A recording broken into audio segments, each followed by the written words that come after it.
So first things first is take your back rear right tire off. And then we're going to use some 10 millimeters to take the bolts off around the gas tank. You're going to need a 10 on top and a wrench on the bottom.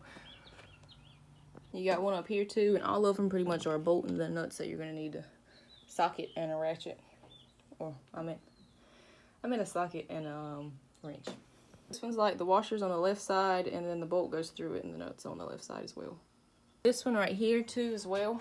10 and then a 10. You can take this off if you want to. It's only 2 bolts right there and there. Those are, I think, 10s as well. I took that cover off, 2 10s. That way I can use the ratchet on it real quick. Not the ratchet, but I can use the impact. The washer's on this side. There's a nut on the back. That's pretty much what comes up. Come around to the other side of the gas tank. You're gonna have to take that one off right there. Again, 10 millimeters. The washer's on the top on this one, and the nuts on the bottom. You got this one right here. You can use the impact on this one. This one has washers on both sides. Also, you just want to remove these 2 bolts that hold the fender so you can lift it up and get the gas tank up under it. The back nut's a 10 millimeter, and then the star bit is a T27. You're gonna have to take the disconnects off on the fuel lines. So you're gonna have to disconnect the fuel lines. There's a quick disconnect. Mine was a little hard to get off, so yours might be too. I had to spray it with some silicone, some WD-40, but once I did it, it kind of moved and popped off. Broke, so I'm gonna have to get a new one of those. It's full of fuel. Hopefully you don't have bad luck like I did, but this one I got off after I soaked it with some WD-40, and I put a plastic bag over the fuel tank because I had just filled up my ATV, and I put a zip tie on it. Hopefully it holds. I don't know. We're going to try to pull it out this way, and I'm gonna set it down. I'm trying not to dump it over. I'm gonna pour my fuel into a gas tank. I gotta find one. After you take these 2 bolts out, you can just push it up, and I took this off just so it could slide up under there real easy, and I'm just pulling it straight out this way. You're gonna have a lot of, if you mud ride, you're gonna have a lot of mud in here, but you just pull it out straight this way. Don't forget to disconnect this from the frame. Filter is attached to the frame. You need to unbolt that. Also, when you get it past this fender, just go ahead and put your gas tank cap back on. And there is one plug that you need to unplug. It's a flathead. You can pop it through there and get it off. Mine was covered in mud. I didn't see it at first. But yeah. To get that fuse out, you got to separate the shield from the gas tank, and then it'll slide through. And so you can get that plug out. That plug right there. When you separate it, you'll see that there's just a little bit of mud in there. This is the perfect time to clean this area. That's got to be cleaned before I even work on it. Gas tank's full and you didn't have anywhere to put your gas. I put a cap on the end out of this vacuum cap assortment so it wouldn't leak any gas. This is tied up pretty tight, so when I turn it over, it's not going to leak any gas out. And then I cleaned it up a lot better than what it was. Lost probably about 4 pounds or 5 pounds of just mud. There are 8 bolts that hold the fuel pump in, and you're going to need a star bit. It's a T20 to take them all out. There's 6 here, 2, and then 2. Then here it is. And just be careful taking it off to not drop anything in it. How it is when you pull it out, that's the float. Just put something to cover that. You don't want anything to go in it, just to protect it, make sure nothing falls in it or anything right now. So in the quantum fuel system kit, you get the fuel pump, the hoses, a new gasket, some clamps, inline fuel filter, the filter pouch, and everything to rebuild your old fuel pump.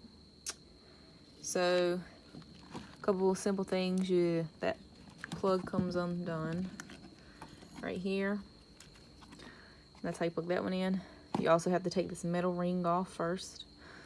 This comes off so you can put the new one on. This is to go right here. A couple other things as well. Little simple stuff. Everything matches up pretty good. Actually, this is a pulsator. It goes right there. And the quantum fuel systems have a lifetime free replacement against defects in materials or workmanship. And for those who are still unsure if it's your full fuel pump or not, just plug it back in, put your key in, turn it on. You can hear it not working correctly. It sounds terrible. It's knocking almost. This little metal ring has to come off. You can use a small pick or a very small flathead if you have one. Like, I'm going to use that one. It's a small flathead, and pry it up to pull it off.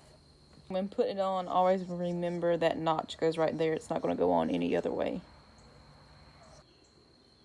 I slowly worked mine around with this flathead. I don't know if I can maybe record it and stuff, but just slowly. Because you're going to have to reuse this, so you don't want to bend it too much. Just keep working around it, and it'll come and pop off like that. See? Next thing is just unplugging the old fuel pump. Then it slides right out because that metal ring is really kind of what holds it in place.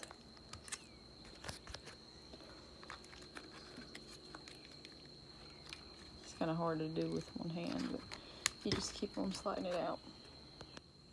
If your kit came with a new hose, just cut the old one off because you're not going to use it. And so just a little snip action. After cutting the hose, it'll pretty much just slide out. And here's your old fuel pump. Mine didn't appear to be bad. It probably just wore out from old age. I mean, this is a 13-year-old ATV. And these are apparently a common problem. But it didn't appear to be bad, and the filter didn't. But it is what it is.